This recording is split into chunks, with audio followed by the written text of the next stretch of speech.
Welcome, listeners of Illusion to Temporal Discussion, the episode-by-episode Nightmare Retrospective podcast. I'm Martin Harder, and I demand that my calling name may or may not be Vroomfondle. And I'm Martin O'Doney, and my calling name is Unimpressed. Call it 3 times, and I shall make off-color remarks about your taste in podcasts. Can you tell I've been listening to Hitchhiker's Guide to the Galaxy? Yes. Yeah.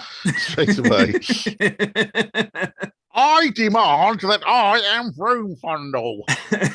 Before we start today, I'd like to make a little correction from last episode. We stated that episode 7 aired on October the 12th, 1990, whereas it actually aired on October the 19th. And although the recession was still the big news story and Maria McKeith was still at number 1 with Show Me Heaven, the number 1 film at the box office was not The Little Mermaid, but a returning Ghost starring Patrick Swayze, Demi Moore, and Whoopi Goldberg. Ghost is also our number 1 movie for the week, but our number 1 song is one of my personal favourites, A Little Time by the Beautiful South. The song features vocalists Dave Hemingway and Brianna Corrigan. Absolutely fantastic song. I've always had a soft spot for this song as well. I must admit, I hadn't heard it in a few years until last night when you reminded me of it. Brianna Corrigan's voice is amazing. I absolutely love it. You don't really quite appreciate, unless you're listening carefully, just what great range she's got. She could easily do opera singing, and she could have just as easily joined in with a football crowd. She's got great range. I do sometimes think the song cops out just a little bit. It has this really seductive build-up to the chorus when Corrigan is singing back to Hemingway, only for the build-up to turn out to be the chorus. So it sometimes promises a little bit more than it delivers, but I am still fond of it. Yeah, it is a good song. I'm on the chocolate mead today, by the way. Oh, nice. Very nice. Anglo-Saxon chocolate mead. Yeah. It's a temperate zone. Anyway. Temporal Discussion. Bringing you the latest news from 1990. A few days before, on October the 24th, a centre-right coalition government led by the Islami S4E8 party defeated Prime Minister Benazir Bhutto's Pakistan People's Party in the Pakistan, obviously, general election. I actually remember this vividly. This was one of the elections that first got me really, really interested in voting reform. First things first, to actually tend to the election itself. Benazir Bhutto was totally cheated. Okay, the president and some of his army generals, all of whom were supposed to remain strictly neutral, politically unengaged during the elections, made illicit payments to the Islamic Jihad party. So that's basically the Pakistan version of the Conservative Party. The new prime minister to come out of the election was Nawaz Sharif, and as far as we know, he wasn't in on the dirty payments. But the media exposure that his party was able to buy with all the overflowing coffers had a huge impact in a large number of swing seats. And that leads me into the other unsettling feature of the election, which was it was the most extreme example I think I've ever seen of how inappropriate first past the post systems are. There were 15.5 million votes. There was a difference between the two coalitions of about 200,000 in the popular vote, but Nawaz wound up with a landslide victory of 106 seats to 44. Wow. How can that ever be acceptable? On a very serious note, much of the corruption and distortion in that election seriously damaged the confidence of a lot of people in Pakistan in the democratic process. And some of the difficulties in the country's modern instability, certainly not all of them, of course. A lot of it has been carried over with the border from Afghanistan since 2001. But a lot of the instability and enormous problems with the army constantly interfering in government in Pakistan, they actually had those roots in the 1990 general election there. So it actually was a very significant event and didn't get nearly as much exposure, surprise, surprise, in the UK as it should have got. A few days after this, the Kyrgyz Supreme Soviet elected Askar Akayev as the Republic's first president, which was the next domino to fall in the Soviet Union's grid as the USSR collapsed. Interestingly, a 2015 opinion poll of the Kyrgyz people found that the vast majority of them, 62% to just 16%, deeply regretted the collapse of the USSR and think the leaders they had after independence have all been corrupt clowns. Meanwhile, the New Zealand National Party took over power in New Zealand at the general election there, with Jim Bolger as its leader. National is a neoliberal party and has a lot of conservative tendencies, so you'd think they'd be quite resistant to change. But oddly, during I think it was 9 years that the National Party governed New Zealand, it was under that government that New Zealand introduced a proportional representation system for general elections under Bulger's stewardship. And when he resigned in 1997, his successor from within the party was the first ever woman to be a Prime Minister in New Zealand in the shape of Jenny Shipley. Change can come from the strangest angles, I suppose. And now time turns. The recording light burns. Time out is gone. The podcast is on. Greetings. Having trouble with reality? Prefer an illusion, perhaps? In that case, welcome to a place where you can get into a whole load of trouble. And although none of it's real, all of it is simply inhuman. And speaking of inhuman, Pickle, just remind our guests how their champions are faring. At once, Master. Team in quest, only just in quest, Andrew, Richard, and Andrew. Their dungeoneer is Simon, and they're from Swansea. Pickle goes on to tell us that the team are questing for the sword and that they're carrying no objects, but since the quest is only 2 minutes into level 1, this is to be expected. The interesting thing is that it has slightly changed now they've got rid of the dungeon ditties. They no longer talk about the team before the present one. They only talk about the team that is currently in progress. So it'd be rather interesting to watch an episode immediately after one where the team dies right at the end of the episode. I think they may be deliberately going out of the way to avoid that in here, which is why we keep getting these quests that are only a few seconds in when timeout hits. Yeah. I think they may be doing that deliberately to avoid trying to sort of talk about the previous episode without distracting from the new team. Enough. The score so far is Dungeon 3, humans 0. Let's see if these 4 can alter the account. Game on. Oh dear, this is a sad story. Doors like these are creatures that have been made spellbound. Having been made prisoners themselves, they make excellent jailers because they're not at all obliged to let anyone out. Normal keys don't work on them. There's only one thing that does, and that's the truth. Oh, by the way, this one is called Doris. The door. There is a bit of different patter here, isn't there? Slightly, yeah. It speeds things up a bit that he appears to have forgotten to ask Pickle to do the calling. I think by now we've established pretty confidently that he's okay with Pickle revealing the calling. So Good on them for speeding things up a bit.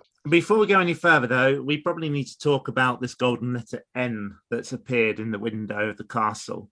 Mm-hmm. We've had something similar. This one is a bit more developed and requires a bit more thinking. Yes, it does. It's still the same basic principle, though. You unjumble the letters at the end of the episode. You don't even unjumble the letters on this one. It doesn't spell out the word that you need. It spells out the question, so to speak. Yeah. A golden letter N has appeared in the window at the castle, and as we say, it's part of a secret word competition. Viewers had to write down the letters and then use that to answer the question, and then write into CITV with the correct answer.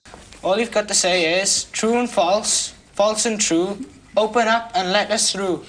True or false, false or true. Open up and let us through. Once again, as I said at the end of the last episode, Simon seems to be having trouble hearing what people are saying in the Great Hall. I don't know if there's something wrong with his earpiece, but there's all sorts of tiny little details about this team that do seem slightly wrong, slightly off kilter, which is, spoiler alert, makes what happened to them at the end seem slightly fitting. I'm not saying they're actually a bad team, but there's just little things about them that don't seem to quite fit the role. There is a lot of talk online about them being bad at manoeuvring, and aside from the obvious, I don't see it. That is actually a point I was going to raise in the next episode, which is that Traegard says at the end of their quest, you never were very good at manoeuvring, were you? And I have to admit, although I knew what he meant at the time, on subsequent rewatches, I could no longer see exactly what he's referring to. So yeah, I think we're firmly Simon defenders, I suppose. Hashtag justice for Simon. I'll defend him on that.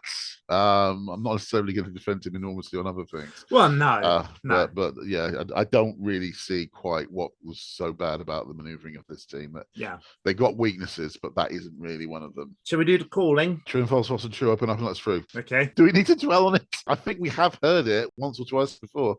I just get this image of when we do it, of our listeners kind of doing it with us. us.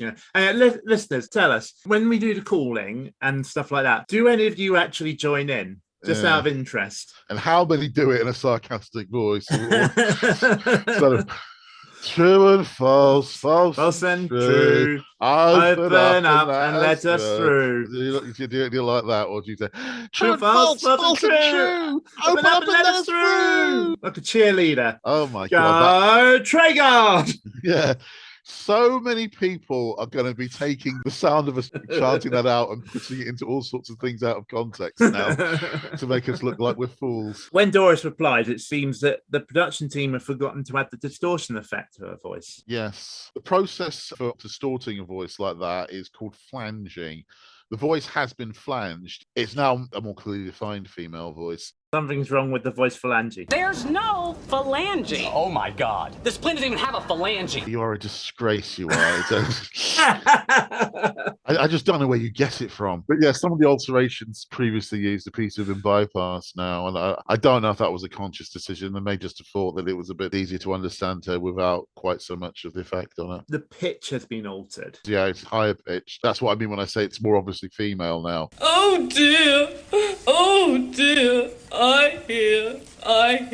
Honey from beehives is collected by drones. True or false? And everyone knows this is false because the drones collect pollen, which is then made into honey. Exactly. Not much to say about that one. The tail of the Manx cat is docked shortly after birth. True or false? And I really, really have to say their answer makes these guys sound just a little bit bloodthirsty. They think it's true. They have no objection to the idea. I'm not sure they know what the word docked actually means. That's possible. We do not mean dock in the sense of doctor. We mean... So, unfortunately, the answer they gave does make them sound inadvertently rather bloodthirsty. Manx cats are born without tails due to a genetic abnormality thought to be induced by inbreeding among the Isle of Man's small population of British shorthairs. Some Manxes are born with residual tails, but the real, or rumpy Manx, has only a little depression where the tail would normally be. It might just be ordinary evolution. In many senses, evolution is just sort of genetic abnormalities. In natural selection terms, the tendency is that what you don't use, you lose. And so it could just be that tails aren't as useful in the landscape of the Isle of Man as in Britain or Ireland. Yeah. Although maybe we're thinking the change is happening rather quickly in evolutionary terms as well, because it usually takes tens of thousands of years rather than just a few hundred. There are two methods of docking. The first involves temporarily cutting off the blood supply to the tail with a rubber ligature as it falls off. And the second method, the tail is severed with a scalpel or a pair of surgical scissors. Both techniques are illegal in the UK and much of Europe unless it's performed by a veterinarian for medical reasons. I should bloody well think so. The Norsemen first discovered America. True or false? Well, just like every other school kid this age at the time, they said false, because as every school kid knows, it's Christopher Columbus who discovered America, which is not true. Not true either, no, it's not even close. The first known Norse adventurer is Leif Erikson. He's the first European to set foot on mainland North America around half a millennium before Christopher Columbus. So Christopher Columbus is way down the list. The correct identity, by the way, this is for anybody who's read the novellas and has played the games section. I'm afraid Dave Morris got this wrong. The first person to discover the Americas would, of course, be the first people who lived there. And at first, the earliest ones that we know of, they're actually a tribe of Aborigines. So linking them with Australia, interestingly enough. But the earliest known humans that we've detected so far are Aborigines. Of course, we'll probably never know for absolutely certain if there were any other human tribes to precede them. Oh dear, dear, dear. Oh, this is terrible. Truth will out. Ah, yes, truth will out. And so will you. It seems to have worked, team, anyway. All right. Pickle, they're not out of the woods yet. Or perhaps I should say they're not into the woods yet. With one correct answer, Doris allows Simon to pass, and the letter A appears on the open doorway. Not a very promising start at all from this lot, is it? And a very stiffly spoken communication seems a little awkward, and the riddle answering is not exactly reminiscent of Mastermind, is it? These letters, though, they're appearing and disappearing so quickly that I actually had to watch the episode 3 times to get them all. It's quite a long term that it gives us, so I suppose they feel they have to hurry them along. But it do feel slightly unfair on the viewers. They're going to basically sit still for 25 minutes, not taking their eyes off the screen. At least someone did it. Apparently. Stop. Simon, you are in a room. It's like a kitchen place in front of you. And there's an old lady to the left of you. It's brushing the floor. Ah, dusty, dusty, dusty. Dust is healthy, dust is dry. Dust you'll be, for must you die. Excepting, of course, if you have a friend. A powerful, influential friend. Caution, team, this old lady may not be all she appears to be. Or you could say this old lady doesn't appear to be an old lady at all. The ice shield chamber is occupied this time by someone who appears to be an old crone with a hunched back. She sweeps the floor with an ancient-looking broom as she addresses Simon by name, suggesting that she may be more powerful than she is prepared to let on. She offers the ice shield for sale, but knowing he doesn't have anything to pay with, she offers him a deal. As she talks, the letter M appears. What I need is a leather-bound book. Just an old leather-bound book. It's nothing to do with you or what you seek. Collect for me, and you'll get magic in return. Now, once you have it, all you've got to do is call me. With my calling name, Maris. Remember to call it loudly and clearly, and of course 3 times.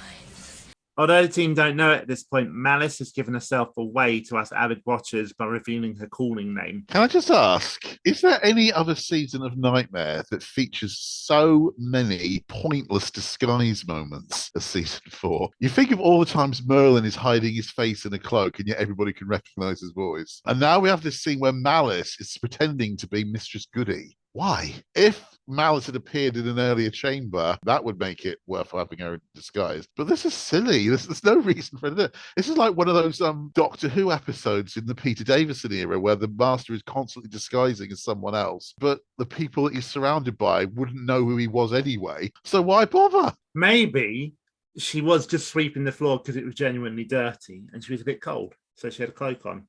Right. And she was hiding a cat. A Manx cat, yeah. Okay, I'm glad somebody's come up with a completely plausible and flaw-free explanation. So without much other choice, the team choose to take the ice shield. There shouldn't really need prompting from Pickle to make sure that Simon's actually wearing the shield. But once it is safely on his arm, he ventures forward and the letter E appears.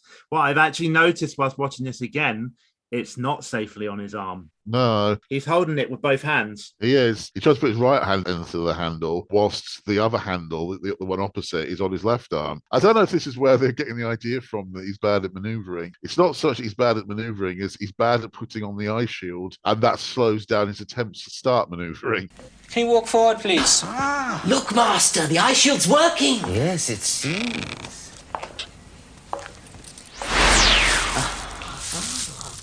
It is written, so I believe, to the forest of Dun the foolhardy come, and though they soon learn, they seldom return. Oh, enough of that, Pickle.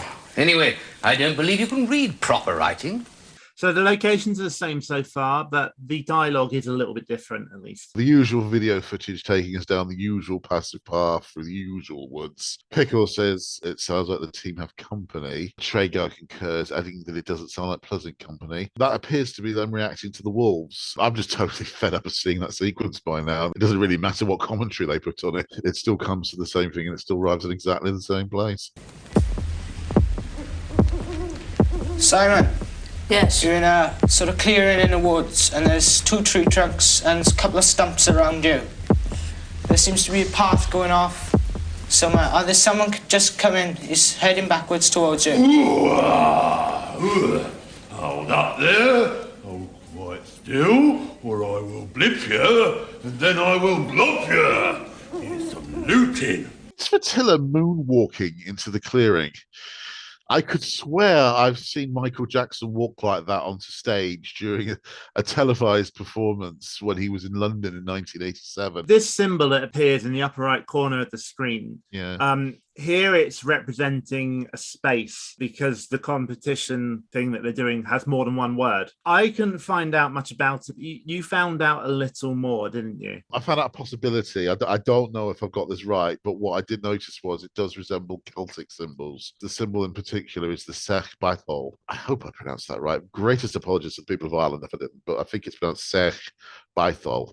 It's basically a love symbol, believe it or not, used to shape a lot of Irish jewellery even today. It's only half of it. The actual Sech, it's SERCH space BYTHOL, if you want to look it up on Google or something. You'll notice that it's the same symbol, only it's been cut in half, what it appears on here, and then twisted through 90 degrees, so it points upwards. There's this vague resemblance to a fish, which made me initially think it might have been Pisces, but I don't think it is. I see the resemblance. Upon seeing the dungeoneer has nobody around to help defend them, Fatilla decides to clobber him. Suddenly, though, a figure appears from behind the same tree trunk. Simon, there's someone just come in. Excuse me? What are you doing here? Where do you come from? Oh, listen, that hardly matters, does it? Truth is, I'm here to do you a favour. This is a bit of a genuine surprise. Yes, it is in a way. Because it's someone that you don't expect to actually see in the dungeon dimension. But nonetheless, he is someone we do know. Unless I'm very much mistaken, you were about to attack a military forager. Not a good idea. Not a good idea at all. What, me attack a military... What's his name? Never. What did you say he was? A forager, of course. Generals and warlords send them out in front of their armies to scout for food. Blindfold them with an old helmet, usually. Sharpens their sense of smell, you see. I expect there's 100 hungry men hard on his heels. Now you can imagine how they feel to find him chopped up, looted. Oh, yeah, terrible. 100, you say? This does actually raise some rather odd questions, but we'll come to them in a second. Yes. The letter H appears on one of the tree trunks. This is appropriate, given the alliteration of Pickle's dialogue. 100 hungry men hard on his heels. Fatilla decides that maybe it's not such a great idea to club Simon after all, if he's got hundreds of hungry men hoarding angrily in his... I'm trying to think of a word beginning with H that's synonyms for wake. Heels? Yeah, on his heels. And so he starts to treat Simon as a friend and leads Simon out of the clearing. Pickle, either return at once or stay out of this adventure. Oh, Master, you're such a killjoy. Oh, still you are the dungeon master. Right. We get Traeger and Pickle! Pickle seems to have taken up the old role of Folly here, in that he's suddenly become an in-dungeon character who Traeger shouts at a lot. It makes for a slightly nostalgic scene, in a sense, to see Traeger talking to characters inside the quest again. And that's the first time that's happened since Velda made her formal complaint in season 3. It almost makes me feel like Paul Valentine wasn't available, doesn't it? Yeah, just a little bit. It does seem a little bit out of sorts. But it does create some in-universe questions. It does. How the heck did Pickle get there so quick? And how did he get back into the dungeon onto the chamber afterwards so quick? The only explanation I can think of is that he knows where all the elf portals are. Yeah, he does. But also, this also means there's a quicker way of getting to there. Why do they not just, rather than making go for like rubbish with the place of choice and having to deal with malice and trumping along the dungeon path, why not just send him through this other elf path that's clearly just takes you straight to the middle of level 1? Elfin secrets, I suppose. Yeah. In terms of what it does to the episode, unfortunately, the passive nature of the gameplay is getting worse and worse. Because Simon and team, if you think about it, haven't really had any input into the questions excepting the eye shield. So the only actual decision they've really had to make in getting on to 10 minutes now is whether or not to accept the eye shield. And the only other decision they've had to do in the quest at all is decide which quest object they want to go to. That's it. Makes me wonder if they're setting this team up to win, but obviously couldn't do it because of because of a monumentally. Yeah. I'm sorry. I'm just going to say. Spoiler alert. Spoiler alert. Yeah. It's everyone knows it anyway. I know. I feel like I'm being unkind, but it's monumentally stupid. As I say, I have to agree with you though, because this pattern of the dungeoneer not really having to do anything except what's already been scripted carries on all the way through the rest of this episode. It does seem to me that it was being made ridiculously easy for them. Yeah, very nice. Whoa, man, look, lots of lovely loot. Right, you pick out what you want, my younger Fords. I'll keep the creepy things off your back. Simon, have you eaten the food? Yes, I put the food in my knapsack. Great. Now we're in another sort of clearing with a path going off, and there seems to be something like a door behind you. Watch out, there's a tree, and the tree's seemingly got a face. You know, there are objects on the tree. The more I the think stump. about it, There are things on it. Turn around. Turn around. The more I think about it, the more I think that you ain't got 100 hungry warriors following you, the more I think that you're on your own. Oh, yes, very clever. Making a roaring, windy noise behind me. Make me think there's someone back there. Don't make half bone out of me.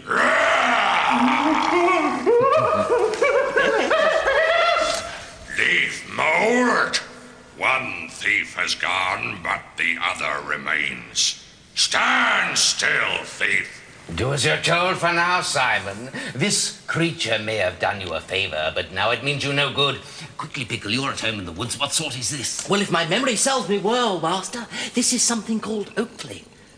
It's not its real name, of course, but you can call it that. I suppose it's a sort of troll. But being tree-like, not quite so malicious. Still dangerous, though, if it takes against you. Fritilla said Simon to Oakley's Glen. On the stump are a loaf of bread, an hourglass, a bar of gold, and a horn with a leather carrying strap. The bread gets knapsacked, and the letter E is seen. Ugh, Traegard acting like he's never seen Oakley before. And Pickle acting like he's plucking memories of Oakley from the depths of centuries ago. And they then, just to add insult to insult, they give Oakley this massive build-up, but you don't do anything. Yeah. Well, quickly, Simon, you must persuade it. You're no thief. Simon. Yes. Tell him that you're no thief, and tell him that you're just doing good and you're a dungeoneer. I'm no thief. I'm a dungeoneer. Why are you here? Say you're on a quest for truth and justice. I'm on a quest for truth and justice. I think I believe you. Take what you need from here. The horn is called terror, yet not all creatures fear it. The gold is fool's gold, yet a fool may desire it. The hourglass has measured time up. Turn it, and it measures time out. Leave quickly and quietly. In a break from tradition, there are no riddles this time. And so Simon tells Oakley that he's no thief, but a dungeoneer on a quest for truth and justice. Sounds so corny when they put it like that.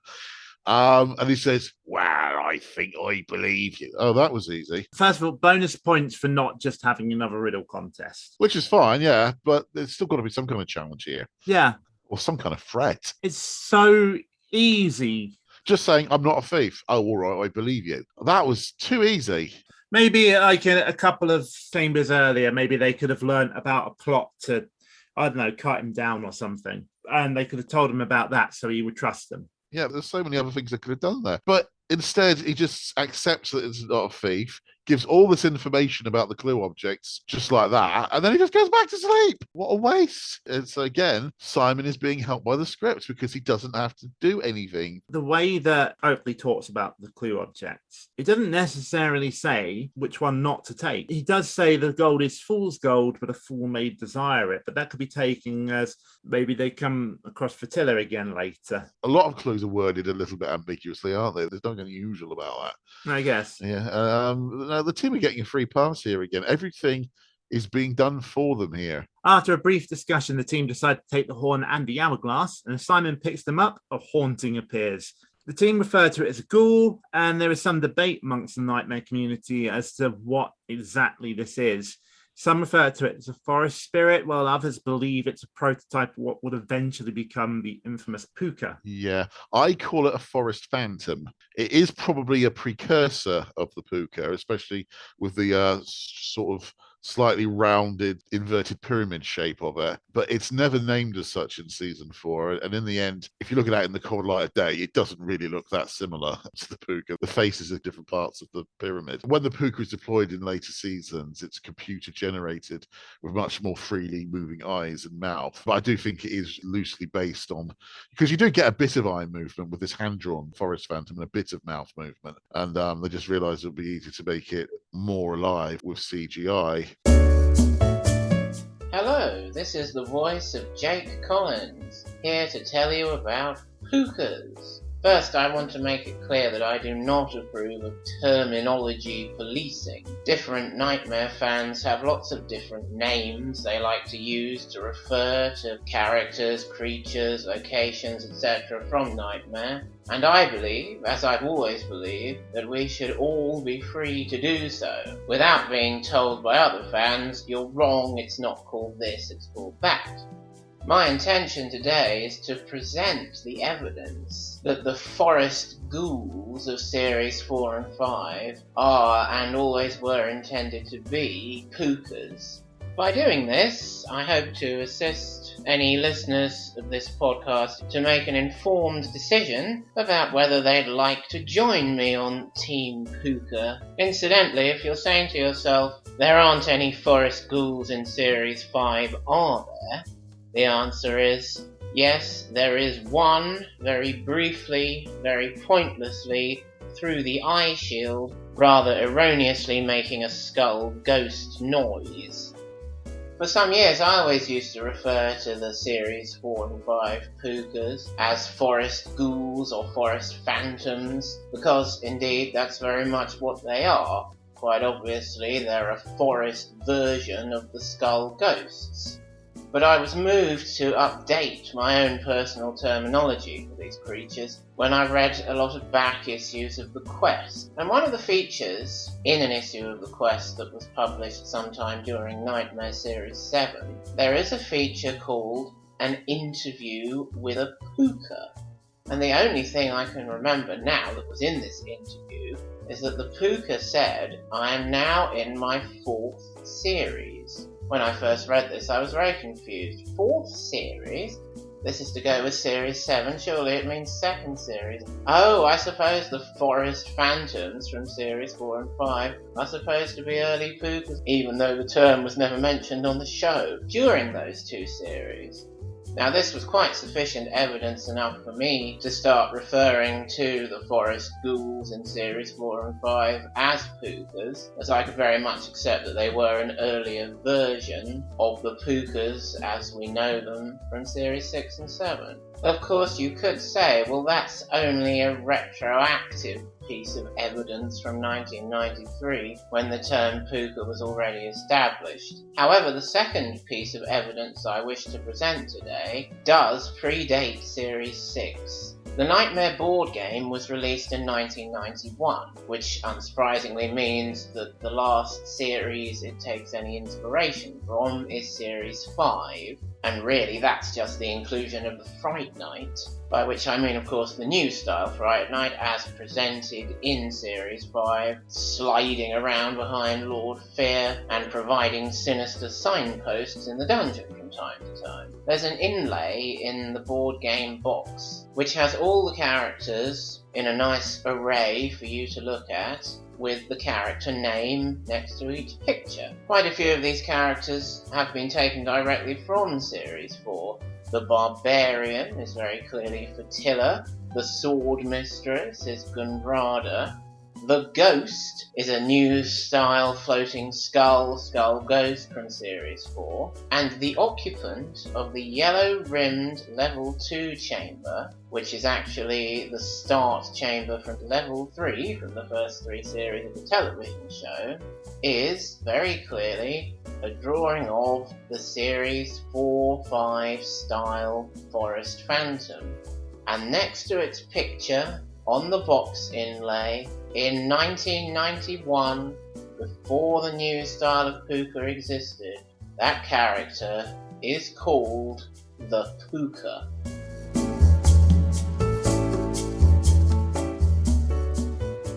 Hold up the ice shield, Simon. Go on, move on, move on. Move. Go forward.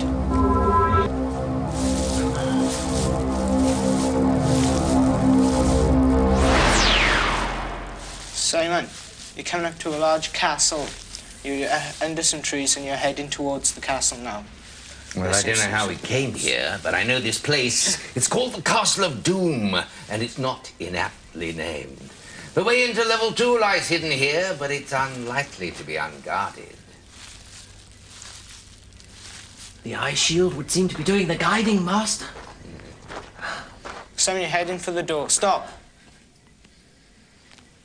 Well, the door is locked by the look of it. Another entrance, perhaps?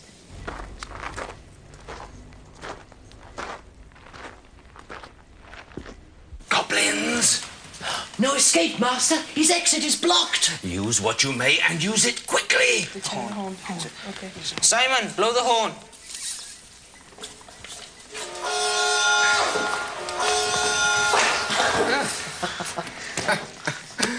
Well, I should head for the door. I don't know how we got here. No, for the 7th or 8th time this series. You can suddenly get this goblin trap, and they're pretty quick to deal with it. The horn scares off the goblins, and so Simon just marches straight through the door. There's suddenly a little injection of pace here. There's a little injection of threat. And best of all, the team have actually been given something to do. Yeah. They had to figure out to use the horn. And I rather like the clipped goblin horn effect so that it makes it sound like an anti-goblin horn rather than an actual goblin horn. Well, that was quite neat. So actually, yeah, let's be fair. Things are stepping up a bit here. So as we said, we had the letter E in Oakley's Glen, and we've got the letter R here. The horn scares off the goblins. Simon walks into the castle. Simon, walk forward quickly. And hold up the eye shield.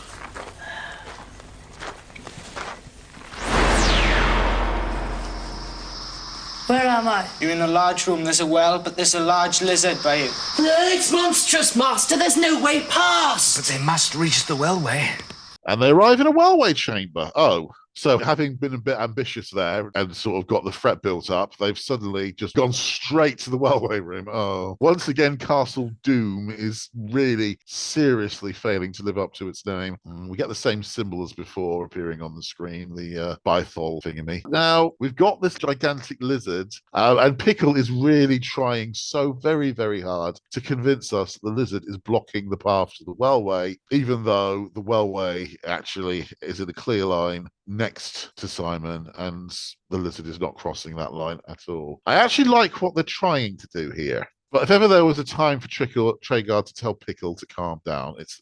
Did I just call him Trickle? Again, yeah. Well, that's what we'll call the partnership, Trickle, Treguard and Pickle, Trickle. The problem they've got is, this is a technology problem again. Of course, they can't have the lizard literally blocking the way to the well, because then you'd get a distortion effect when the Dungeoneer is moving, of him seemingly walking through the lizard. And somehow, although he's clearly level with where the lizard is supposed to be, it's still beyond him on the image. He's walking along the floor, but the lizard is actually imprinted on the floor. So the images of Simon and the lizard cannot be allowed to cross because it will create that effect. So in the end, the lizard's isn't really a practical threat. The team instructs Simon to turn over the hourglass, or egg timer, as they refer to it. We haven't heard that one for a while. No. And he sets it down on the floor. Doing so causes the video to freeze, and the team sidestep the Dungeoneer to the well. No, quickly. Stop. The sands are running out. Get into the well quickly.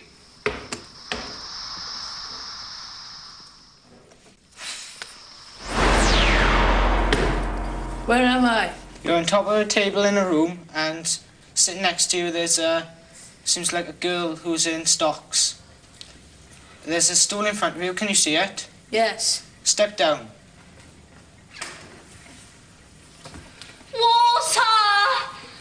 Water! So he goes down the well into the stocks room, lands on the table, and the letter B appears on the screen. The team spot... How many times is Gundrada going to get stuck in the stocks or the pillory? When is she going to learn? Gundrada thanks Simon and asks him to let her out. He does so, and she introduces herself. She tells him that the sorcerer who put her in the stocks also used magic to take her sword away. Watch Samantha Perkins listen to her. Is she doing an impression of Rick from The Young Ones in this scene? She's got her hands on her hip. She's bucked her teeth very deliberately and got a look of really confused anger in her eyes. I swear that's Rick Mail standing there in a girl's wig and with makeup on. I say, can't see much in that helmet, can you? No.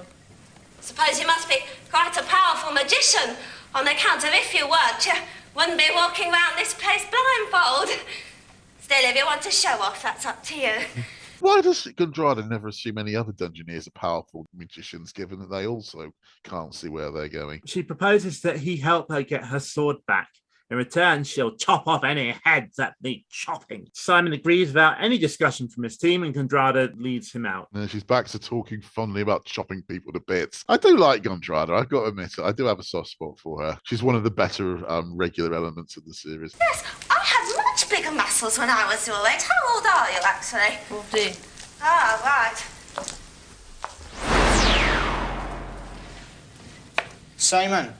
Yeah. In a large room, there's this corridor going off into the distance with another exit, it looks like, to the right of you. And there's a wizard sitting down. I think it's a wizard in a chair. Well, it's a scribe. Some old man with a... looks pretty intelligent. He's reading. That's him. And that's my sword there. You pretend it's yours and claim it. Sit down on there. Ah, welcome to the lost property cell. The team actually have to do something here. Yeah, again, wow. This scene, I should say, is a great indignity to both Hordris and to Simon. The implication that the sight of Gundrada can be completely eclipsed by her standing behind Simon appears to be another possible insult to Simon's weight. Or it's an insult to Hordris' eyesight and hearing that he never spots Gundrada at any stage, nor hears her very, very loudly giving Simon instructions. Bit weird, isn't it? The letter L briefly appears in the bottom left corner, very briefly. I missed it on the first two viewings. As Simon and Gundrada enter, Hordris' pretense today is that he is conducting a lost property sale. Simon says he has lost a sword. Hordris asks for a name, and the Dungeoneer tells him his name is Simon. No, not your name. One has no curiosity in that direction. The name of your sword is what one desires. This sword here, for instance, is telling me its name. But then, of course, you don't need to know that, do you? So what is the name of your sword? It's something different here, certainly. And it's not without its entertaining elements, but I do think this scene actually missed a real opportunity. The fact that Hordris does not run a lost property office ever, and he does not care about other people's lost property. Why should he? Especially a place like the dungeon, which must have lost property lying everywhere. If you treat it as a pretense, then you've actually got a really neat plot potential here that's been completely overlooked. He must realise that Gundrada has been released from the stocks that he put her in. That's very obvious from the dialogue earlier. So why not make this appear to be a trap instead? Whoever asked for the sword slash is obviously the person who has released Gundrada, and therefore there could be some kind of showdown between Simon and Hordris. And Simon successfully gets the sword to Gundrada, and she comes in, and they fight each other while Simon sneaks off. You could have had a rather decent action sequence there. Instead, you've got yet another rather lightweight comedy sketch. You could make this more exciting. Gundrada is dancing around in the background as if she needs to go to the toilet, then starts spelling out the name of the sword with her finger in the air. S, L, A, S, and H. The advisors tell Simon that the name of the sword is Slash. Slash. Slash? Not the most attractive of names, is it? What a thoroughly nasty, bloodthirsty type you must be. I don't suppose you're looking for employment, are you? No, well, perhaps not. Never mind. Looking for employment. Yes, well done, Hordris. The old ones are the oldest. I do rather enjoy Gundrada looking so relieved and almost slumping her shoulders limply in the background. God, that was hard work. Hordris allows Simon to claim the sword as the letter A appears on the screen. Gundrada excitedly guides Simon to take the sword before leading him into the corridor of blades. Well, let's just say, actually, no, this is not the corridor of blades. The corridor of blades emasculated. I was going to die then. Like this is very dangerous tunnel, Simon. Oh my God! Okay. Oh no, stay here. There's big cutty things are there, fancy being in 10 pieces. I'd rather do that to other people myself. Another one coming. rather dangerous in this tunnel, I should think. Oh, that's better. Oh, look. Here's the door. I reckon we should make a quick exit before we get cut in half. It is a corridor with 4 blades. Yeah. That's the first problem. They're moving pretty slowly. But worst of all, and yet again, this is passive path stuff. The team aren't having to guide Simon through it. It's Gundrada doing all the guiding. She was even doing all the guiding in the previous chamber, if you think about it. This probably would have been where the team would have been killed off had they not managed to get Gundrada's sword or taken Gundrada with them. Gundrada would have just left disgust, and the blades would have been sped up, and there'd have been a lot more of them. Yeah, and they'd just been there until they died. You look at it and you feel the tension of being in the corridor of blades, at least. You do feel a bit shortchanged when you get to the end of it. You're thinking, well, that was too easy. Also, did you notice at the beginning, does Gundrada call out, "Oh my God"? She does, yes. The first blade rattles past. Religious oaths were not allowed on kids' TV shows at the time. No. Naughty. That could have got Mary Whitehouse up on a high horse again if she'd found out about that bit. Well, yeah, Izzy Sutty going, what the heck is it? Yeah, all the fuss about that. The letter D appears as they exit. So even in the corridor of blades, Simon isn't really doing anything. The dungeon character is doing it all for him. Even when retrieving the sword earlier, the team were just saying what Gundrada told them to say. They really are just, the passengers in the back of the taxi here. They are not actually playing Nightmare. Those things like that for you made me feel quite sick. I've had enough of magic for one day. Thanks for getting me slashed back, though.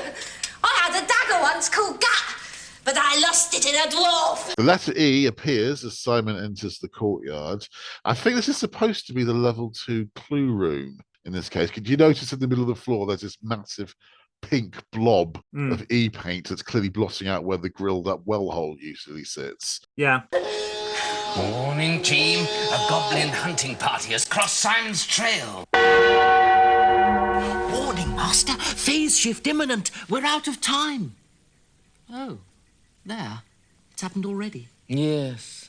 Fortunately, it affects everything in the dungeon, including that lot. The only good thing you can say about temporal disruption is that it's perfectly fair on everyone. What about them? Does it affect them? Oh, yes.